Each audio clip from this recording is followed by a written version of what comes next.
introduce our governor, Governor Ron Desantis. All right. Thank you.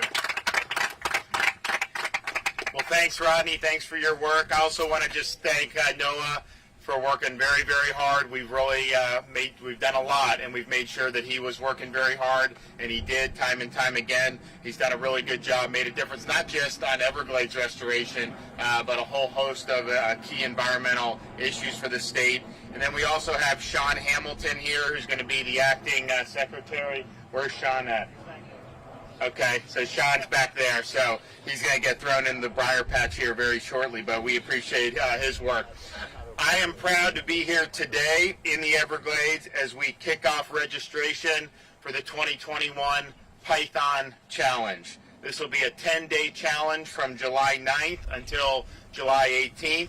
Participants who remove the most pythons and who capture the longest pythons will receive prizes at the end of the competition. Now, as part of my focus on restoring the Everglades, I've charged FWC with dedicating more resources and taking innovative approaches to removing invasive Burmese pythons, which can grow to 20 feet in length, weigh up to 200 pounds, and cause major damage to the ecosystem. I mean, these things will eat everything, and we spend all this money and we want to do all this stuff to restore, but yet if they're just running roughshod over all the other species, that's not what we want. So there had been a Python event once every 3 years. We said we want to make the Python event an annual occurrence. We've also expanded access for Python removers into state parks, as well as worked with the U.S. Department of Interior to increase access to federal lands for python removal, particularly within the Big Cypress National Preserve. And as a result of our efforts, FWC had a record year for python removal in 2020. It was about a 35% increase in the number of pythons year over year between 2019 and 2020. And of course, 2019, 18, 17, those years were much better than they were 4 or 5 years previous to that. So we've done almost 5,500 pythons removed from the Everglades since I became governor. Total, FWC has removed about 13,000 pythons since the year 2000. We love the Python Challenge. I know there's a lot of people. There's people from all over the world that want to come do the Python Challenge. So we want to continue to do that. But we also want to identify new ways to be able to remove pythons. And so, for example, FWC is training a python detector dog team. They're also working with the University of Central Florida to create infrared vehicle cameras to help us detect pythons. You look, it's very hard to find these. I mean, people will look all day. It's not easy. So if we can harness technology to help us identify them more quickly and easily, you're going to see even more pythons be able to be removed. So I look forward to a successful challenge. If you're interested in registering, visit flpythonchallenge.org, flpythonchallenge.org. As Rodney Barretto mentioned, yesterday we signed our budget.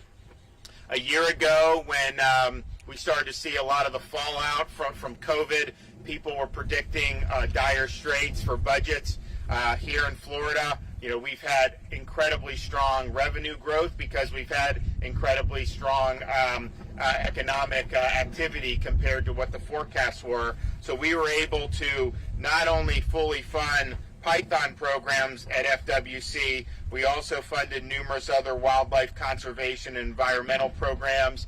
We also had huge amount of money for Everglades restoration and for water quality and water infrastructure. And actually, even though I was very ambitious, the legislature actually ended up doing more than what even I had asked for. No one would have thought that was possible just 2 or 3 years earlier. So we are making huge progress with Everglades. We're on the offensive. We're going to continue to do it. And I know that it's something that's important for a lot of Floridians. So we're happy to be here. We want to wish all the participants of the Python Challenge good luck. We also want to thank everybody who's been a part of our efforts at restoring the Everglades. And so with that, I will now turn it over to our legend, Ronnie. You actually, I think Rodney's going to recognize all the other VIPs, but we are going to bring up Alligator Ron. So, thank you. Yep. Thank you, Governor. Thank you, Governor, for your unwavering support. And I got to tell you, with your leadership, the agency, Fish and Wildlife, the South Florida Water Management District, and DEP have never had such a great working relationship. And we want to thank you because you're the one who sets the tone. With that, I want to bring up the Lieutenant Governor, Miami's own Lieutenant Governor Janet Nunez. Well, good morning. It's great to be here. As a Miami native, I'm thrilled to be here in the Everglades and stand by our governor, who has been the strongest, most arduous advocate for Everglades restoration. And today you're going to see, obviously, here we're here to announce the Python Challenge, something I know a lot of individuals are excited about, because it is true that this invasive species is really upending our very fragile and precious ecosystem. So I'm proud to be part of an administration that recognizes the challenges, that puts forward great initiatives, and that stands strong on behalf of our Everglades and our most precious resource here in Florida. Thank you, and it's a pleasure to be here. Thank you very much. The next person needs no introduction. For those of you that have been in the Everglades, I'd like to introduce South Florida Water Management District Governing Board member, Alligator Ron Desantis. Well, thank you, everybody. I just want to start out saying that, our governor started developing his vision before he was even elected. I can remember him coming into my office, developing a vision of how we can save one of the natural wonders of the world and how we can have a quality of life into the future for future generations and our drinking water in order to have jobs and economical growth in the future. As we work together, we actually come up, the governor about 2 years ago said, let's put an extensive plan together to increase the pressure on the Python and work with our federal partners, which I'd like to recognize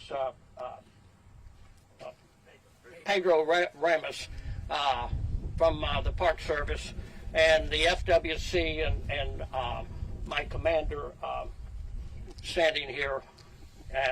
But I think what we did under the governor's leadership is working to develop a plan with our federal partners to get more access into remote areas, to work in the Big Cypress, to open up secondary trails in order that python hunters can get into somewhere around 800,000 acres where the python lives. The python is an invasive snake, as mentioned before, 200 pounds, 20 feet long, that's destroying the natural food chain. And without a natural food chain, you cannot have a healthy environment. So as we work together under our governor's leadership and his vision, we have put the pressure on the python, and we will continue. I want to thank all the stakeholders. I want to thank the hikers, the bikers, the wildlife photographers, the hunters, the fishermen, the conservationists, the environmentalists, all of the stakeholders that enjoy this resource.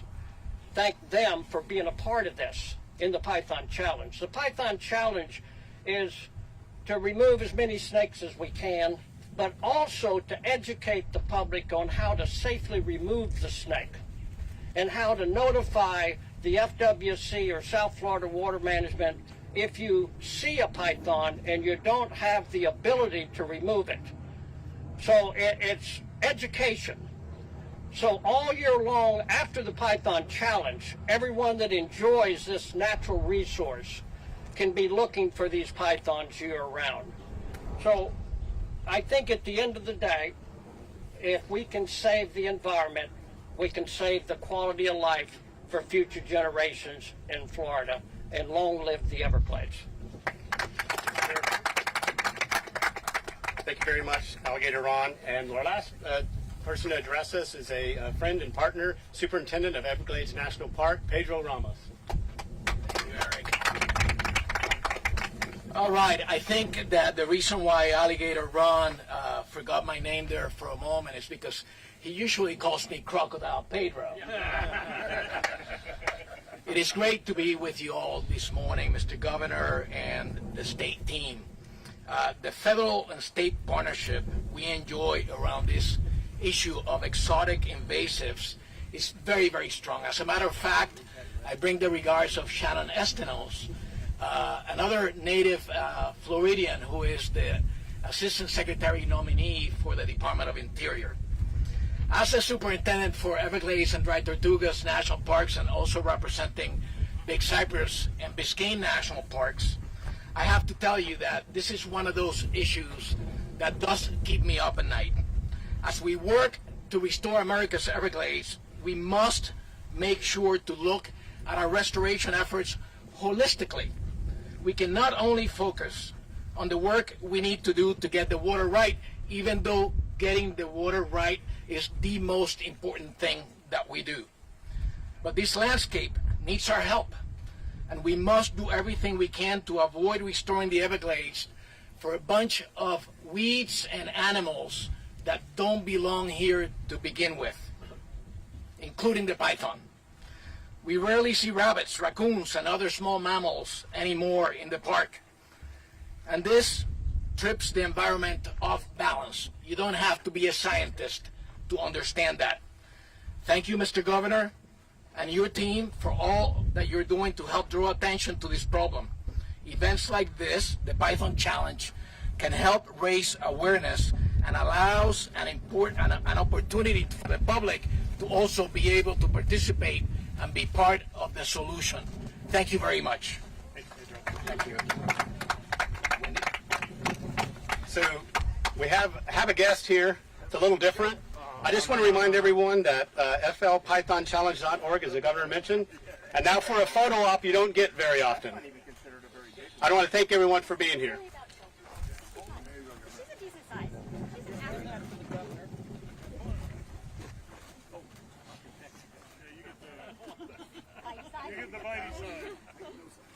I don't think FDLE signs up for the protection of that halfway. Mr. Governor, you signed a waiver today? Yes. High risk. All right.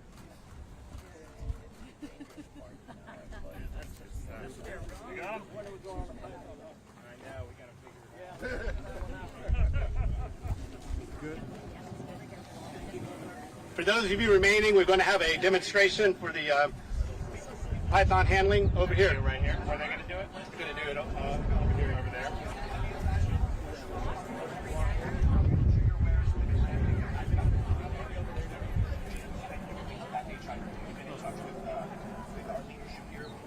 So, we've had FDLE assets working, offering whatever support.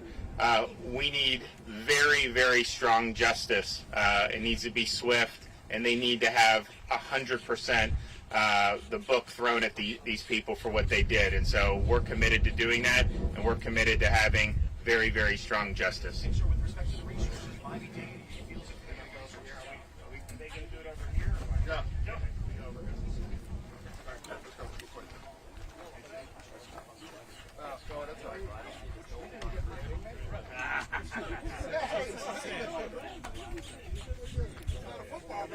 I'm covering news now.